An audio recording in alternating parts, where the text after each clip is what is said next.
Ni kommer få påståenden att ta ställning till. Efter påståendet sagts har ni 3 sekunder på er att fatta ett beslut. När tiden runnit ut, gå till svaret som bäst stämmer överens med era åsikter. Lycka till. Det är större press på killar att vara vältränade.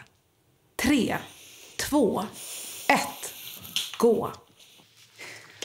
Jag verkar vara den enda som gick till 100% ja. Men jag tänker bara att jag aldrig liksom riktigt märkte hos tjejer. Och det kan vara att jag bara inte haft någon tjej i min närhet som har liksom tagit upp det till mig. Liksom. Utan jag tror att den största pressen på killar är från andra killar eller från sociala medier. Precis. Jag tror väldigt mycket på det där också, 100%. Jag tror att män liksom har grunden väldigt så här, en speciell kropp och allting hur de ska se ut. Men jag tror också att det finns väldigt mycket press på kvinnor kroppsmässigt hur de ska se ut. Det har alltid varit liksom att de får inte vara för stor eller för smal och sådär. Och när det kommer till träning, då är det också att vissa skäms kanske för att gå och gymma för att de ser ut på ett visst sätt och sådär. Och då blir det press. Men jag tror också, som hos er, att det är kanske killarna som är på varandra, att det är mycket tjejer som tar ner varandra. Men jag tänker också att kroppsidealet för kvinnor, det kan variera en del ändå. Man kan ha lite kurvigare. Och sen så kan man också ha typ så här Victoria's Secret, ni vet, där man ska vara mycket smalare. Medan för killar så ska man alltid ha den här V-tapern, den här Doriton, man ska alltid ha bredaxlar, allt det här liksom. Då känner jag att hos killar där finns det bara ett sätt, ett kroppsideal. Men för er tjejer så kan man ändå ha lite mer variation. Absolut. Men killar, för er kanske det är mer av att ni vill imponera på varandra. Men för tjejer är det för varandra och för motsatta könet också. Så det blir mer press där. Jag är med dig, Stefan, också. Att jag tror att det är det handlar om mycket. Att det för killar är en så given del av idealet. Att man ska vara vältränad. Men att det på senare dagar, absolut, precis som ni säger, har blivit ännu mer utbrett även hos tjejer. Eller ideal kring tjejer. Kanske skapat av killar också. Men jag tror också, inte att det är förväntningar av andra tjejer att man ska se ut på ett sätt. Men att man också gör det för andra tjejer ibland. Vissa personer. Typ jag till exempel, inte nu längre, men när jag började träna så var det delvis för att jag kände att jag inte fick till mycket med tjejer och att det var en av anledningarna. Men då är det ju du som tänker så, tänker jag. Då är det precis. inte liksom Jag säger på det. Nej. Precis. Det är knappast så att att folk kommer fram till mig och säger liksom, du är otränad eller du borde gå till gymmet. Så det är ju pressen från sociala medier, sättet vi liksom rör oss kring. Det är ju mycket sociala medier när det gäller allting nu. Jag står här för att det är inte bara killar som får den pressen. Just nu i dagsläget, i min åsikt, så är det mer kvinnor som har mer problem än vad män har i gymmet. När det kommer till kvinnor så tror jag att det är mer att man ska se ut på ett speciellt sätt. Men jag tror också att det är väldigt mycket så här, du ska inte se för tränad ut heller. På män så är det mer så här, du ska se vältränad ut. På kvinnor är det mer så här, du ska vara smal. Det spelar ingen roll om du liksom är tränad eller inte, men du ska bara se ut på ett specifikt sätt. Nu på senaste tiden, de senaste 2 åren typ, så har man ändå kommit väldigt mycket mer så här, plus size och massa sånt. Och därför tycker jag att nu så är det lite mer tryck på killar, för ni har lite mer variation, lite mer att se upp till. Alltså, det där skulle jag inte hålla med. Nej, jag håller inte heller med. Jag håller inte alls med där. Då kan jag jämföra det med att många tjejer gillar dadbods. Alltså att man ska ha en dadbody till exempel. Men då kan jag säga, då har du också en variation. Du kan ju välja att ha en dadbody eller ha en sixpack. Men sen så har ni får ju representation av det i social media. Vi har ju bara de här, som sagt, Doritos. Ni har ju fortfarande liksom... Du tänker med body positivity. Ja, precis. Till exempel nu när det var Black Friday så gick jag in på hemsidan och så shoppade jag lite kläder för män. Och då hade de nästan bara det klassiska som man tänker på när man tänker en vältränad kille.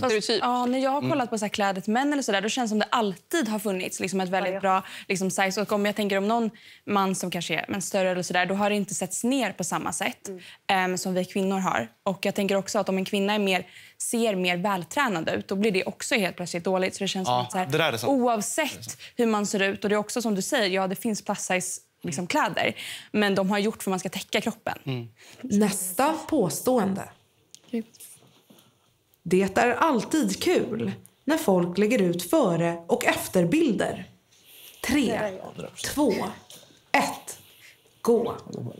Jag tycker det är skitkul. De gör ju det av en anledning. De vågar göra det för att de är stolta över deras före- och efterbilder. Och då blir jag glad för deras skull.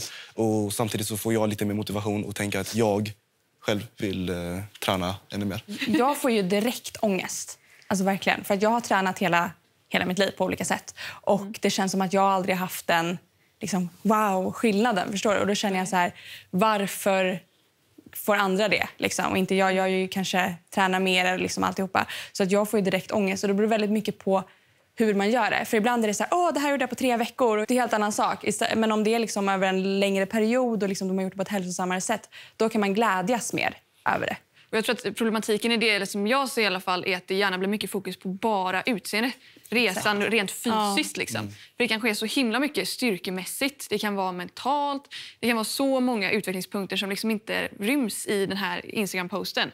Vilket gör att det ger en lite skev bild av verkligheten. Ja. Alltså man kan ju se hälsosam ut, man kanske inte är det. Ja. Exakt. Det är ingen man kan se på någon. Det är verkligen det farligaste, det giftigaste med fitnessindustrin, tycker jag. Det är när man fixerar sig så mycket på just utseende. För det är då oftast man utvecklar de här ätstörningarna. Så jag förstår vad ni menar med att lägger man upp mycket på bilder och bara bilder på hur man ser ut och så. Men så jag tolkade frågan, det var inte bara bilder före och efterbilder, även om det var det de frågade kanske, eller påstod. Men jag tänker också före och efter styrka. Och oftast så kanske de brukar skriva hur det påverkar deras mentala också. Och så skriver de oftast kanske med det som för att allting inte var perfekt heller. Så man får lite mer insikt på hur det var. Jag personligen la ut en before and after-bild, därför jag står här också. Och det var mer av att det var ett sätt att så här, klappa mig själv i ryggen och mer att motivera mig själv och andra till att våga. Det var ett sätt för mig att step out of my comfort zone, step out of my shell. Jag brukar inte dela med mig så mycket. Så det var en post jag delade till andra, men som var menad till mig också.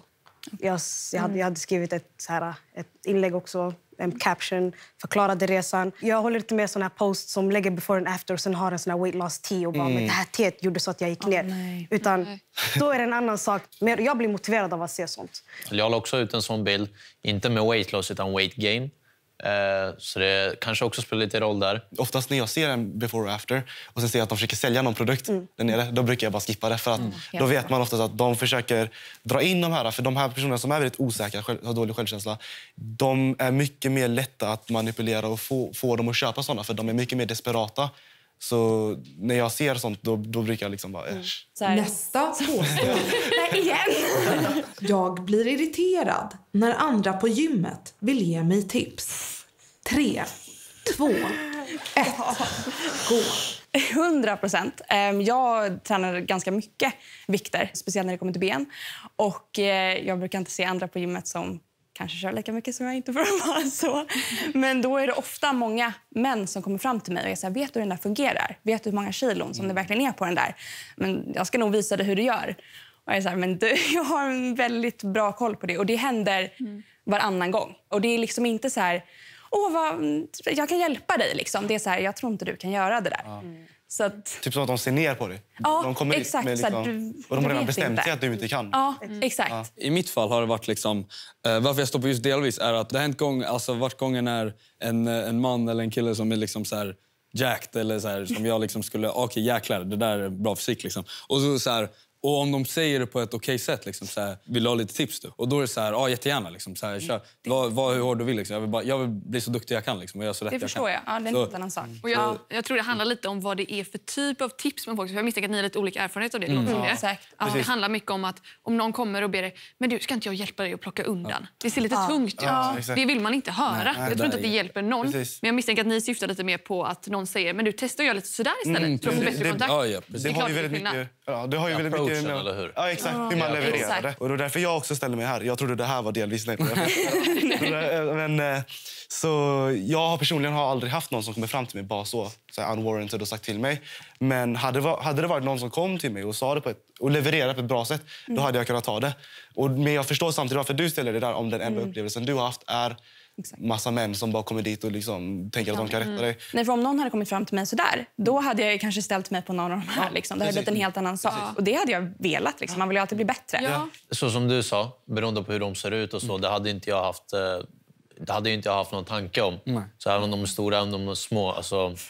nej, men på riktigt. För pluggar man hemma, det handlar jättemycket om anatomi. Man måste ju vara lite... Typ, jag har ju också själv gjort det. Så var det någon som jag såg var 14, 13.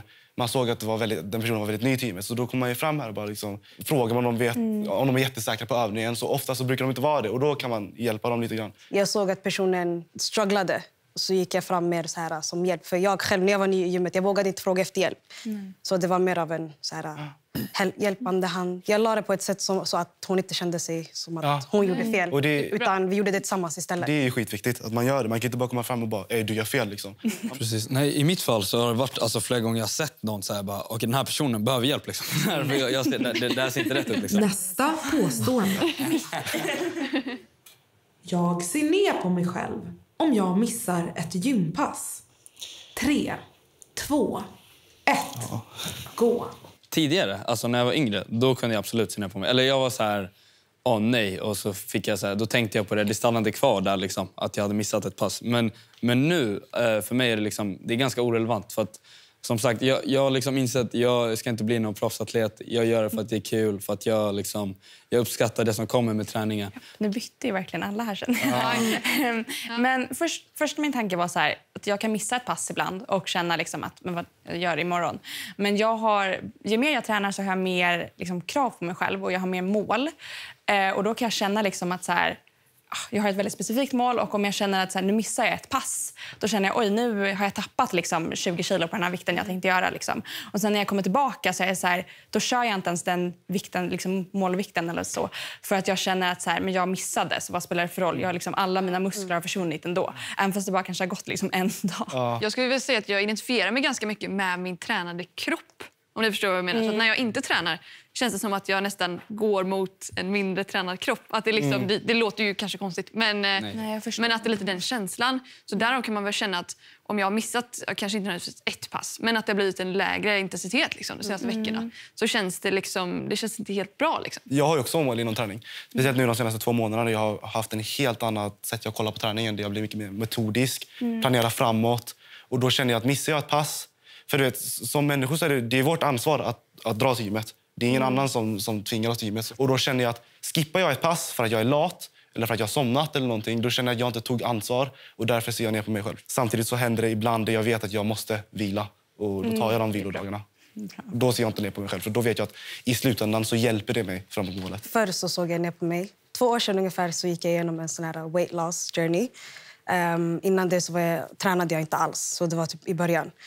Just då, för varje gång jag missade en träning så kände jag att oh my God, jag har gått tillbaka till där jag var innan. Jag fick panik, jag mådde dåligt.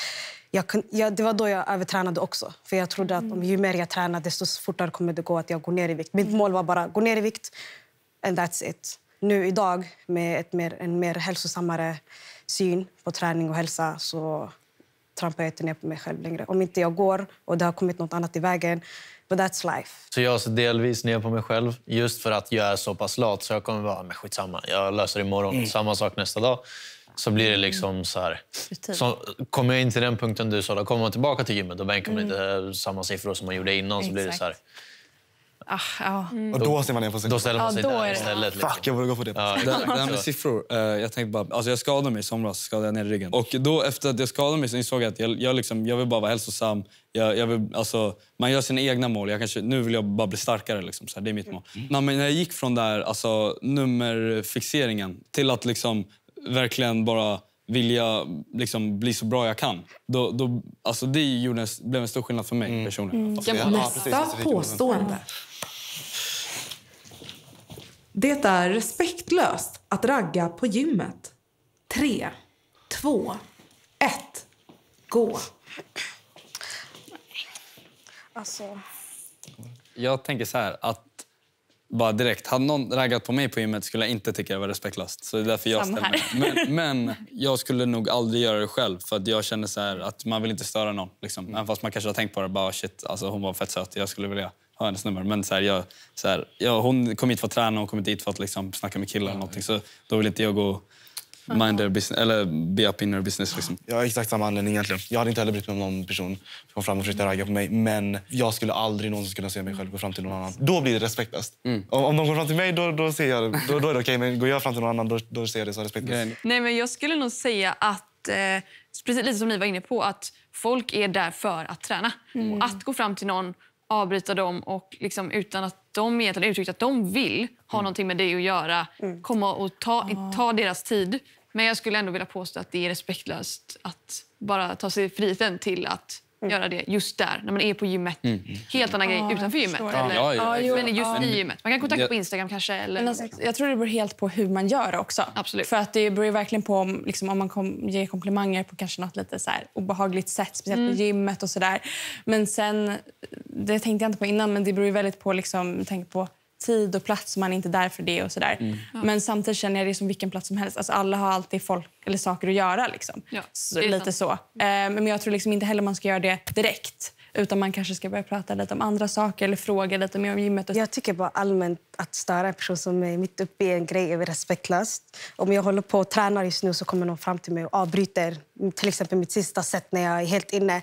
Jätterespektlöst personligen. Men jag ser det heller ner på folk som använder gymmet som deras sociala liv och inte är där och har inget annat att göra efteråt. Så förstår jag att de kanske vill gå fram till folk och prata med dem och interact with people 100%. Men personligen, det är ett nej. Så om jag var utanför en relation skulle jag absolut tycka om någon kommer fram till mig på gymmet och de gör sin grej. Men det är också att man avbryter ett träningspass. Så är det mer från person till person. Om man vissa är där liksom mer för att hålla igång, vissa är där för att verkligen satsa. Så att komma fram och störa någon som satsar mitt i set, börja prata med den personen, kan vara jävligt störande. Så därför byter jag plats. För mig blir det väldigt mycket så här social space. Till exempel häromdagen stod jag och 9 andra personer runt en bänk, och så stod vi bara och snackade och latchade mellan setsen innan vi körde liksom.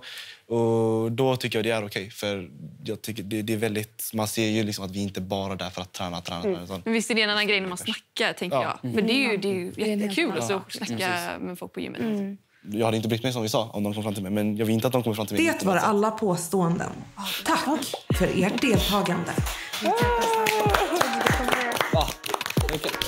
Nu har du kommit in i det liksom. Nu kan det ha varit allt.